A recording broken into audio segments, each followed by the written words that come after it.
ಮುಖ್ಯಮಂತ್ರಿ ಬದಲಾಗಬೇಕು ಎಂದು ನಾನು ಎಲ್ಲೂ ಹೇಳಿಲ್ಲ. ಇನ್ನು ಸಿದ್ದರಾಮಯ್ಯ ಅವರು ಮುಖ್ಯಮಂತ್ರಿಯಾಗಿ ಮುಂದುವರಿಯಲಿ ಎಂದು ಮಾಜಿ ಸಚಿವ ರಾಜಣ್ಣ ಹೇಳುವುದರಲ್ಲಿ ತಪ್ಪೇನಿಲ್ಲ. ಆದರೆ ಡಾಕ್ಟರ್ ಜಿ ಪರಮೇಶ್ವರ್ ಅವರನ್ನ ಮುಖ್ಯಮಂತ್ರಿ ಮಾಡಬೇಕು ಎನ್ನುವ ಮೂಲಕ ಸಿದ್ದರಾಮಯ್ಯ ಅವರು ಅಧಿಕಾರದಿಂದ ಇಳಿಬೇಕು ಎಂಬುದು ಅವರ ಮಾತಿನ ಅರ್ಥವೇ ಎಂದು ಉಪಮುಖ್ಯಮಂತ್ರಿ ಡಿಸಿಎಂ ಡಿಕೆ ಶಿವಕುಮಾರ್ ಪ್ರಶ್ನಿಸಿದ್ದಾರೆ.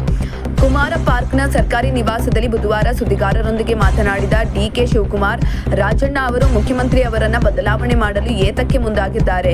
ಮುಖ್ಯಮಂತ್ರಿ ಮುಂದುವರಿಯಲಿ ಎಂದು ಹೇಳುವುದರಲ್ಲಿ ತಪ್ಪಿಲ್ಲ. ಆದರೆ ಡಾಕ್ಟರ್ ಜಿ ಪರಮೇಶ್ವರ್ ಅವರನ್ನ ಮುಖ್ಯಮಂತ್ರಿ ಮಾಡಬೇಕು ಎಂದು ಹೇಳುತ್ತಿದ್ದಾರೆ. ಹಾಗಾದ್ರೆ ಮುಖ್ಯಮಂತ್ರಿ ಅವರು ಅಧಿಕಾರದಿಂದ ಇಳಿಬೇಕು ಎಂಬುದು ಅವರ ಮಾತಿನ ಅರ್ಥವೇ? ಮುಖ್ಯಮಂತ್ರಿ ಬದಲಾಗಬೇಕು ಎಂದು ನಾನು ಎಂದಾದರೂ ಹೇಳಿದ್ದೇನಾ? ನಾನು ಎಲ್ಲೂ ಹೇಳಿಲ್ಲ. ರಾಜಣ್ಣ ಅವರೇ ಬದಲಾವಣೆ ಮಾಡಲು ಮುಂದಾಗಿದ್ದಾರೆ, ಅವರನ್ನೇ ಕೇಳಬೇಕು ಎಂದರು. ಇನ್ನು ಶಾಸಕರ ಸಚಿವ ಸ್ಥಾನದ ಬೇಡಿಕೆ ಕುರಿತು ಪ್ರತಿಕ್ರಿಯಿಸಿ, ಅದನ್ನ ಮುಖ್ಯಮಂತ್ರಿ ಅವರನ್ನೇ ಕೇಳಬೇಕು, ಸಂಪುಟ ವಿಸ್ತರಣೆ ಮಾಡ್ತೇನೆ ಅಂತ ಮುಖ್ಯಮಂತ್ರಿ ಹೇಳಿದ್ದಾರೆ, ಹೀಗಾಗಿ ಅವರನ್ನೇ ಕೇಳಿ ಅಂತ ತಿಳಿಸಿದ್ದಾರೆ.